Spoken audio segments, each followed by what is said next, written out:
Hoy en la mañana hablaba yo con el doctor Camilo Gómez, el director de la Agencia de Defensa Jurídica del Estado, y hablaba que solamente en demandas contra el Estado hay más de 330.000. ¿Qué significa lo anterior? Que el expediente digital nos va a servir muchísimo para poder descongestionar la rama judicial que tanta y tantas demandas actualmente cursan en contra de nuestro Estado colombiano. El plan de transformación digital es una apuesta muy interesante del Consejo Superior de la Judicatura. Es un proyecto a 4 años con una inversión de casi 1.2 billones de pesos para generar una profunda transformación del sistema judicial. Este plan hace un especial énfasis en el expediente electrónico digital de tutela y su modelo de gestión interna. La digitalización se convierte entonces en una promesa de acceso a la justicia. La justicia es un tema tan amplio, tan diverso y tan complejo, más en un país con un nivel de desigualdad como Colombia, que no permite pensar en la tecnología como un fin en sí mismo, sino, en caso de ser necesaria, como un medio.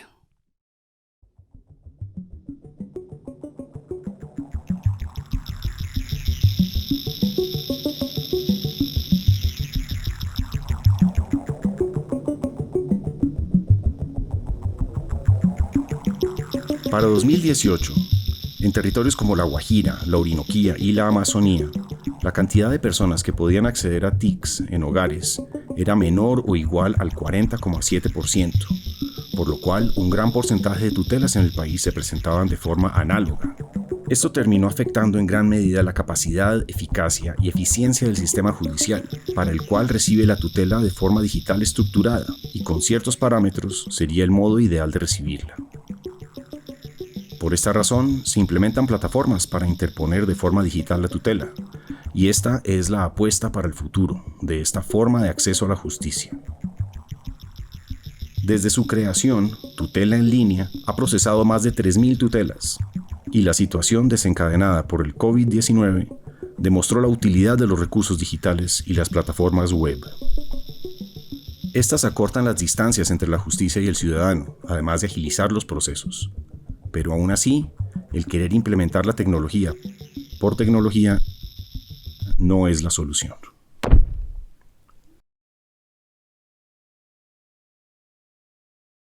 A veces tecnología y tecnología de información se usan como sinónimos y pues no son sinónimos. Tecnología de información, como la expresión lo indica, pues es un tipo de tecnología. Me gusta recordar un autor de inglés que además fue parlamentario británico y muy reconocido, profesor de leyes de la Universidad de Cambridge. Él ve el derecho como un tipo de ingeniería. De hecho, tiene un libro que se llama El Derecho como Ingeniería y pues me encanta también abordarlo en las clases de ingeniería y hacer esos puentes con el derecho. Entonces, lo que hacen los abogados, dice este profesor David Howard de Inglaterra, es el diseño y la creación y el despliegue de artefactos. David Howard nos invita a pensar que las fiducias, los contratos, las leyes, una constitución son tipos de tecnologías, son artefactos que son diseñados con un propósito para cumplir una función, exhiben un diseño, pueden ser mejorados. Muchos de estos artefactos son intangibles, no los puedes tocar, no los puedes ver. O sea, ¿dónde está la Constitución? Puedo ver un libro que expresa la Constitución, pero no es exactamente la Constitución. Lo mismo pasa con una ley o con una organización. Uno puede pensar si la organización es el conjunto de personas, o es el edificio, o es la información que circula por ese edificio, o es un conjunto de todo lo anterior, o son sus principios organizacionales, o sus estatutos. Todo esto son artefactos muy complejos. Entonces, todas estas son tecnologías. Uno puede imaginarse que una entidad de un sistema también de justicia, cualquier tipo de organización relacionada, por ejemplo, con la justicia, es también entonces un artefacto, una tecnología compleja, un complejo tecnológico que incluye, entre otras cosas, tecnologías de información. Las tecnologías de información efectivamente tienen un rol fundamental, bien importante, en que estos artefactos a los cuales pertenecen puedan cumplir con sus propósitos de la mejor manera, pero cuando uno se enfoca únicamente en la tecnología de información y piensa que entonces un sistema inteligente, o piensa que entonces un procesador de datos, o piensa que entonces una inteligencia artificial va a hacer el sistema más efectivo o más eficiente, o lo va a poner a funcionar mejor, es caer en un error grande. Si uno entiende, en cambio, que hacer que un sistema funcione mejor quiere decir que lo podemos rediseñar mejor, porque como es una tecnología, como es un artefacto, si tú quieres arreglar un artefacto, usualmente lo que tienes que hacer es reconfigurar su diseño. A veces sí le puedes reemplazar algún componente o alguna parte, pero usualmente ya cuando es un problema de funcionamiento importante, estamos ante un problema, un reto de diseño o de rediseño. Por eso la palabra diseño sigue apareciendo. Porque entonces, y es lo que uno ve en conversaciones de administración de justicia o de tratar de mejorar el acceso a la justicia o el servicio de justicia, etc. Y es que muchas veces se entiende como un problema únicamente de recursos y desplegar mejores recursos. Eso lo escucha uno muchas veces, ¿no? Para dar un ejemplo que puede ser un poquito polémico, la reforma o la modificación al Consejo Superior de la Judicatura. Entonces, uno lo puede entender como o un problema de diseño.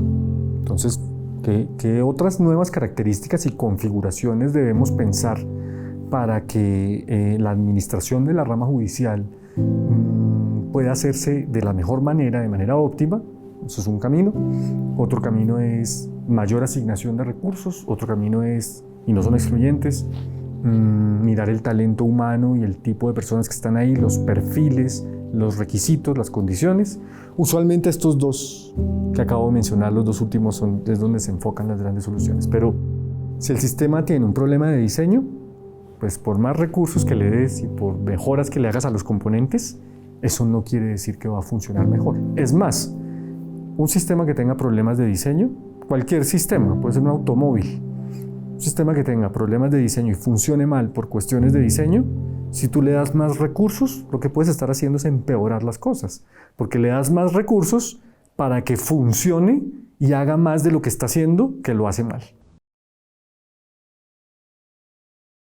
También se evidencia mucho el hecho de, bueno, tenemos que innovar, entonces traigamos inteligencia artificial, usemos bots para pues estar, digamos, en la onda tecnológica. Hay una moda, algo reciente, de que todo se tiene que resolver con blockchain, AI o machine learning. Y esto genera un entusiasmo como generalizado en todas las personas. Hay casos en donde se ha conocido que tienen estos sistemas de inteligencia artificial, pero que por su configuración, porque todavía no los entendemos muy bien, pues llevan a que el sistema de justicia tal vez no sea tan justo. Y ver además qué tipo de tecnologías de información son mejores para ciertos contextos. También me parece que hay un reto ahí de si funcionó en Estados Unidos o si funcionó en Bangladesh, entonces va a funcionar en Colombia. También hay un salto muy grande en muchos aspectos, en donde también podemos terminar subestimando las cosas. Prometera es la idea original que salió de Argentina, pero digamos que dentro de las modificaciones que se ha hecho, se cambió el nombre a Pretoria, que es el que se está manejando actualmente, pero de lo que tengo entendido es el mismo sistema.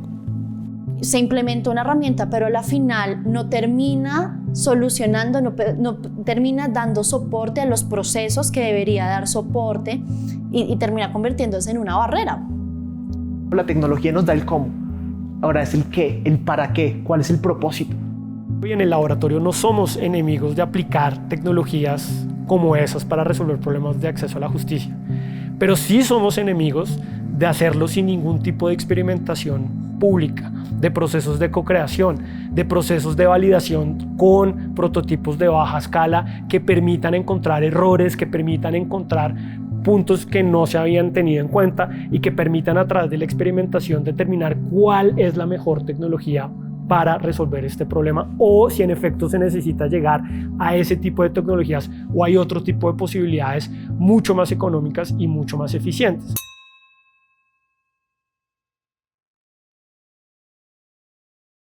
Pero esto no significa que la tecnología no funcione. Quiero ser muy claro en esto y hay que ser, digamos, tener mucha apertura y mucha atención frente a lo importante que nos aporta la tecnología. La obsolescencia de la tecnología cada vez se está como comprimiendo más en el tiempo. Entonces, nada gano yo teniendo una tecnología XY muy sofisticada ahora, que en 2-3 años puede que sea obsoleta si esta tecnología no me ha permitido generar cambios culturales.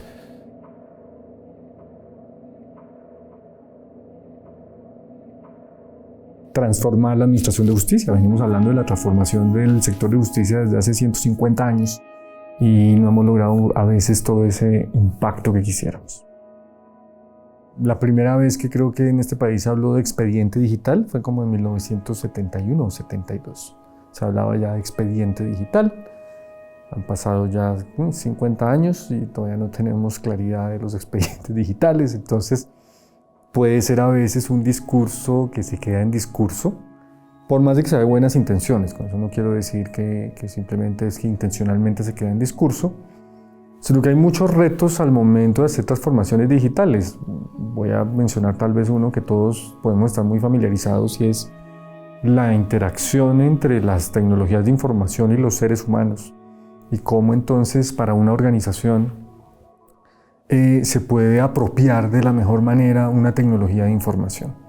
Eso es un proceso muy complejo de aprendizaje individual, de aprendizaje organizacional, pero además no solo de aprender unos paquetes de software o unas plataformas tecnológicas, sino es de una disposición frente a la tecnología de información. Al final estamos hablando de un fenómeno tal vez más extenso que se conoce como los problemas de difusión o las teorías de difusión y de la apropiación de innovaciones tecnológicas, que es un tema pues, que sí tiene muchos años de estudio y de trabajo. Y usualmente se subestima lo que quiere decir apropiar una tecnología o una innovación de este tipo, porque pasa por la condición humana. Si uno subestima ese reto, los recursos se van a acabar, no va a salir el proyecto o la iniciativa en los tiempos y con las expectativas que se esperan, y al final eso termina autotraicionando muchas cosas. Es mejor ir de a poquitos. Pensemos un poco lo que sucede con las redes sociales, muy criticadas muchas veces.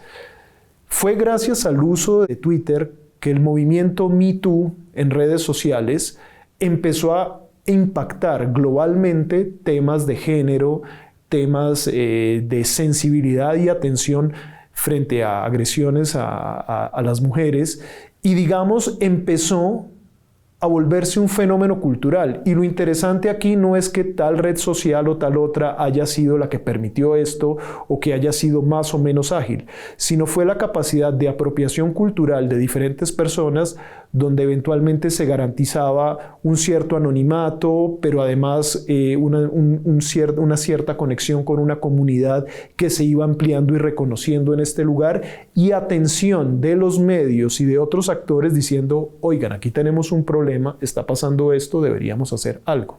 Entonces, me parece que lo más importante es que cualquier cambio que se quiera debe implicar un cambio cultural.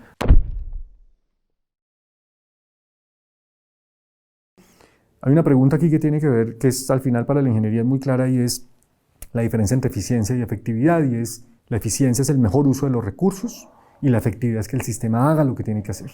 Cuando hablamos de tecnologías de información, usualmente uno puede pensar que puede hacer el sistema, por ejemplo, lo puede hacer más eficiente, puede hacer que ciertos tiempos se reduzcan, puede hacer que la información llegue más de mejores maneras a unas partes donde no se conocen, te puede ayudar de pronto en algunos componentes, o algunas partes o entidades o unidades a tomar mejores decisiones. Pero nada de eso implica que el sistema va a funcionar mejor.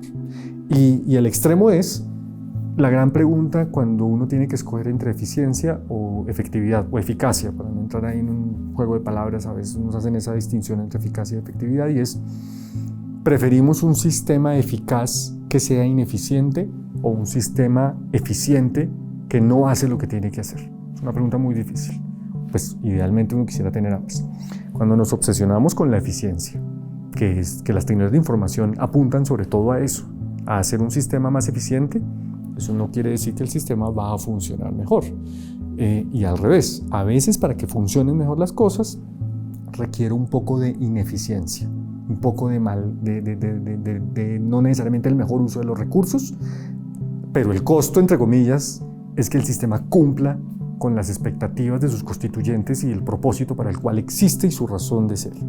Es una discusión difícil porque, además, en un entorno, en un escenario público, como es el escenario de la Administración de Justicia, pues los recursos, como nos enseñaba el profesor Antanas Mockus, recursos públicos, recursos sagrados.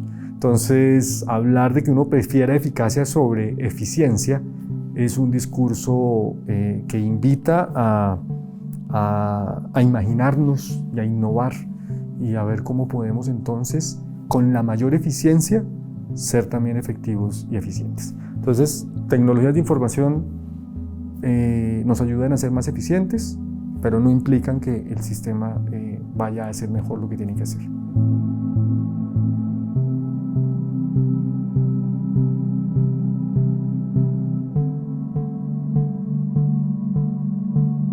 En Colombia tenemos unas regiones con unas brechas digitales grandísimas. El alfabetismo tecnológico hoy en día es una barrera. Y claro, aquí en Bogotá y en las grandes ciudades tenemos Wi-Fi cada 3 cuadras, tenemos en todas partes, pues casi todo el mundo tiene un plan de datos, pero en la región esa no es la realidad. Hay que entender las capacidades tecnológicas que tienen las regiones, que tienen las ciudades, y esto es una cosa que va a evolucionar eventualmente, pero hoy es una barrera. ¿De qué nos sirve tener un aparato supremamente funcional si la ciudadanía no entiende cómo usarlo? Se pierde la conexión y se pierde la esencia, que es ayudar a la gente y permitirle a la gente tener un mecanismo para proteger sus derechos. Hay que entender los contextos y hay que entender las realidades regionales y ojalá pues podamos diseñar soluciones que digamos mejoren esas realidades.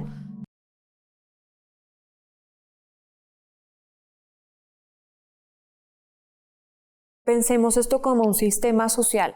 Pensemos cómo es que se están produciendo los problemas, quiénes están involucrados, qué decisiones pueden tomar, quiénes se ven afectados y cómo interactúan. Nuestro enfoque es un poquito arrancar por cuáles son esos actores claves que nos pueden ayudar a entender o explicar o modelar, en este caso, la situación de interés que queremos abordar. Son enfoques que privilegian una mirada desde actores, desde el reconocimiento de una complejidad que es producida por procesos múltiples de toma de decisión de cualquier cantidad de actores que están motivados, que quieren cumplir unas metas, que tienen unos intereses, que tienen unos recursos, que intercambian información de maneras muy imperfectas también. Pero es a partir de ahí que uno puede entonces imaginarse cómo puede reorganizar esas relaciones entre actores, mirar esos procesos de toma de decisión y tratar de que entonces el sistema haga otra cosa. En un sistema de justicia, además por su naturaleza, por ejemplo, el más claro es en nuestro sistema penal, que es un sistema adversarial, que es un sistema que desde la Constitución del 91 nos invita a pensar en términos de actores independientes que van a adoptar una posición para que un tercero, entre comillas, un juez, pueda tomar una decisión. Eso implica en el mismo diseño del sistema una independencia especial de estos actores donde no hay un gerente por encima de los actores. Entonces, decir, con presupuesto independiente, con planeación independiente, con intereses muy alejados. Si tú miras el sistema de manera integral, tú quieres que el sistema como un todo funcione bien, es decir, en el sentido de que cumpla con sus propósitos para los cuales existe, que tienen que ver, entre otras, pues, con las peticiones que los ciudadanos realizan o con la resolución de los conflictos, con lograr verdad, justicia, reparación en muchos casos, dependiendo, estoy hablando solo en contextos, por ejemplo, penales. Y el sistema, para que como integralmente funcione bien, eso no significa que el resultado se garantiza a partir de la consecución de las metas individuales de los actores. Es más, de hecho, usualmente eso no es una buena idea. Si la Fiscalía cumpliera con todas sus metas y los abogados defensores también y el Ministerio Público también, y eso, seguramente el desempeño óptimo del sistema en términos de acceso, en términos de oportunidad, en términos de calidad de las decisiones, en términos de cobertura, en términos de comunicación con la ciudadanía, etcétera, no va a ser la mejor. Eso requiere una coordinación de muchas maneras, que es una coordinación que puede entrar en conflicto con ese llamado a que la justicia también actúe de manera independiente, ¿no es cierto? Y que estos actores pues puedan también actuar con esa independencia que siempre también ha sido característica de los sistemas de justicia, que es muy importante. Entonces se vuelve un reto muy interesante, ¿no? Porque no tienes un gerente encima, no tienes un director que te pueda dar órdenes a este sistema, pero sí necesitas que el sistema como un todo pueda funcionar de manera armónica y coordinada sin traicionar la independencia también que deben tener los actores. Al final ahí estoy hablando de un problema de conflicto, por eso lo importante de un sistema social. Va a haber un conflicto de intereses entre los intereses del sistema y los intereses individuales, en cualquier organización. Es muy importante entender qué es lo que está pasando desde la perspectiva de los distintos actores, cuál es el propósito del sistema, qué queremos entender, qué queremos solucionar, y ahí sí entender cómo la tecnología, cómo las otras disciplinas se unen para brindar una solución. Cómo mejorar el acceso a la justicia de la gente, cómo la gente puede confiar más en un sistema judicial. Entonces creo que ahí hay bastantes barreras, más allá de simplemente implementar una tecnología y esto va a hacer que el acceso a la justicia sea mejor. No, creo que hay mucho por analizar y esto es un conjunto de pasos, un conjunto de ladrillos que tiene que ir sumando para llegar a un cambio y a una transformación en el país. Hasta ahora vamos creciendo en disposición frente a las tecnologías de información. Creo que tenemos las intenciones, creo que tenemos la emoción, creo que tenemos la claridad del beneficio que nos pueden dar. No sé a veces si tenemos la claridad, no sé si es la claridad, pero la prudencia tal vez de lo que significa la implementación de una verdadera transformación digital.